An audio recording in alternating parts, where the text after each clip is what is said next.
बिहार में बिगड़ी हुई कानून व्यवस्था को दुरुस्त करने को लेकर मुख्यमंत्री नीतीश कुमार ने आज लॉ एंड ऑर्डर को लेकर समीक्षा बैठक की। मुख्यमंत्री नीतीश कुमार की अध्यक्षता में सीएम आवास पर करीब 6 घंटे की बैठक हुई। बैठक में मुख्य सचिव आमिर सुबहानी और डीजीपी एसके सिंघल समेत पुलिस के कई आला अधिकारी भी मौजूद रहे। आपको बता दें, समीक्षा बैठक में हाल के दिनों में सामने आए बड़े आपराधिक मामलों पर चर्चा की गई है और मुख्यमंत्री ने पुलिस बल की संख्या बढ़ाने और पुलिस भर्ती प्रक्रिया को तेज करने का निर्देश दिया है।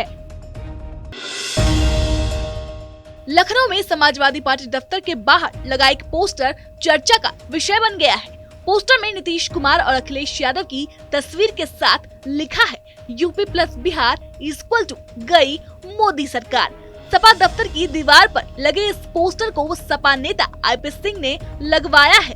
कुछ दिन पहले बिहार में सत्ता बदलने के ठीक बाद नीतीश कुमार को लेकर पटना में लगाए गए पोस्टर चर्चित हुए थे और अब इस पोस्टर के आने के बाद सियासी पारा और भी चढ़ता हुआ दिख रहा है। बिहार में जंगल राज है क्या?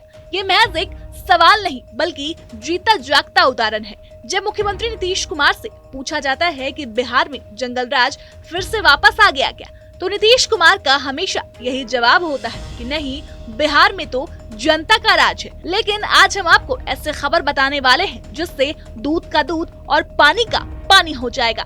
दरअसल पटना में राजद के पूर्व एमएलसी अनवर अहमद के बेटे अशफर अहमद ने थाने जाकर डीएसपी से बदसलूकी की और तो और अनवर साहब अभी वार्ड सदस्य के पोस्ट पर भी हैं। डीएसपी ने साफ साफ बताया है कि मेरे साथ अशफर अहमद ने बदसलूकी की।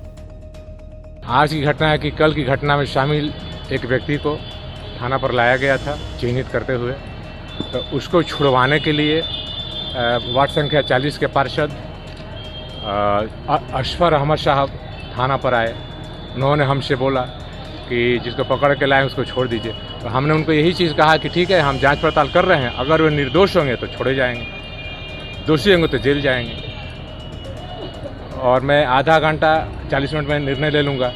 इसके बाद फिर वो 20-25 मिनट के अंदर ही आ गए। उसकी बेटी को लेकर के अपने 1-2 आदमी और उनके साथ था और जिसको पकड़ के लाए थे हम लोग, वो आदमी भी था। ये 4-5 आदमी जोर जोर से थाना पर अनधिकृत रूप से बहुत हल्ला गुल्ला करने लगा। थाना पर उपस्थित पदाधिकारियों एवं कर्मियों के साथ दुर्व्यवहार करने लगा। सरकारी कार्य में ये बाधा डालने लगे और इनकी ऊंची आवाज़ को सुन करके हम भी इंस्पेक्टर साहब के चैम्बर में से निकल करके बाहर आए तो मेरे सामने भी बहुत ही ऊंची आवाज़ में अभद्र भाषा में बात करने लगे और मैंने उनको कहा कि आप थाने से बाहर जाएं, गेट से बाहर जाएं। इस पर हमारे साथ भी उन्होंने बोला कि कुछ अभद्र भाषा का व्यवहार किया। पटना में राजद के पूर्व एमएलसी के बेटे ने थाने में घुसकर डीएसपी को गालियां दी, जिसको देखते हुए अशफर अहमद को पुलिस ने गिरफ्तार कर जेल भेज दिया है। पटना एसएसपी मानवजीत सिंह ढिल्लों ने आज पटना में प्रेस कॉन्फ्रेंस कर पूरे मामले को सामने रखा है। जब वहां पे टीम पहुंचा तो कुछ संदिग्ध लड़के थे जो वहां से भागे, तो टीम ने 3 लड़कों को पकड़ भी लिया। इसी क्रम में जो स्थानीय लोग थे, वार्ड कमिश्नर के नेतृत्व में इन्होंने पुलिस का घेराव किया, एक कांस्टेबल के साथ मारपीट किया और उन तीनों लोगों को छुड़वा लिया। उसी में ही फिर एक एफआईआर हुआ। एफआईआर में लोगों को नेमिंग किया गया। उसी एफआईआर परसों रात की घटना है। उसी एफआईआर के क्रम में जो उसमें छुड़वाने वाले में और हमला करने वाले में एक व्यक्ति था मोहम्मद सरफराज, उसको गिरफ्तार करके कल पीरबोहर थाना लाया गया।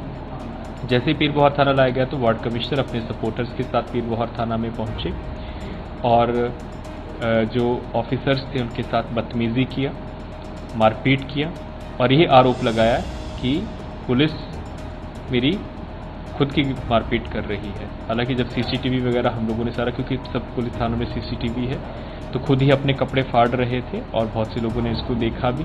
उसी क्रम में फिर इनको भी गिरफ्तार किया गया है जो वार्ड कमिश्नर हैं। इस पूरे प्रकरण में अब तक 2 गिरफ्तारियां हुई हैं, 2 एफआईआर हुए हैं जिसमें 13 लोग नेम्ड हैं। बिहार की कानून व्यवस्था पर ओवैसी ने सवाल खड़ा किया है। ओवैसी ने नीतीश कुमार को घेरते हुए कहा कि बिहार की कानून व्यवस्था वैसी की वैसी ही रह गई है। कल बिहार में किसी एक जगह पर दंगा हुआ, गड़बड़ हुई, तो एक 8 साल के मुस्लिम बच्चे को अरेस्ट कर लिए और एक बीमार जो ऑपरेशन हुआ घर में पड़ा हुआ है उसको भी उठाकर लेकर चले गए। बिहार के सिवान में भोजपुरी एक्ट्रेस त्रिशाकार मधु के कार्यक्रम में स्टेज टूट गया, जिसके बाद सिवान में बवाल मच गया। दरअसल महावीर अखाड़े के दौरान दारोंदा थाना क्षेत्र के भिका बांधा भैया बहिनी में सांस्कृतिक कार्यक्रम का आयोजन किया गया था। इस दौरान कार्यक्रम में मनोरंजन के लिए भोजपुरी अभिनेत्री त्रिशाकर मधु को बुलाया गया था।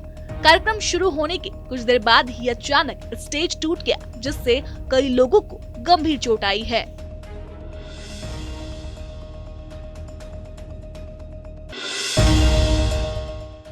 सुशील मोदी ने अशफर अहमद को लेकर कहा है कि बिहार में जनता का ही राज है, तभी तो आरजेडी एमएलसी के बेटे थाने जाकर सरेआम पुलिस को धमकी दे डालते हैं।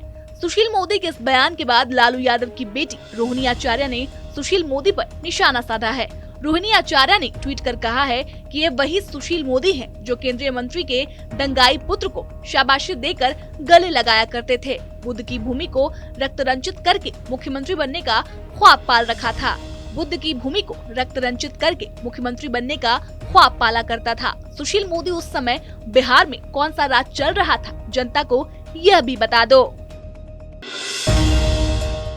गया के विष्णुपद मंदिर में बिहार सरकार के मंत्री मोहम्मद इजराइल मंसूरी को गया मेले से दूर रखा गया है। ये वही मंत्री हैं जिनके विष्णुपद मंदिर में प्रवेश करने के बाद बिहार में बवाल मच गया था। गैर हिंदू प्रवेश के बाद हुए बवाल के बाद उनको गया के पितृपक्ष मेले से भी दूर रखा गया है। 2 दिनों पहले गया में भारत के सबसे बड़े रबर डैम का उद्घाटन नीतीश कुमार ने किया था।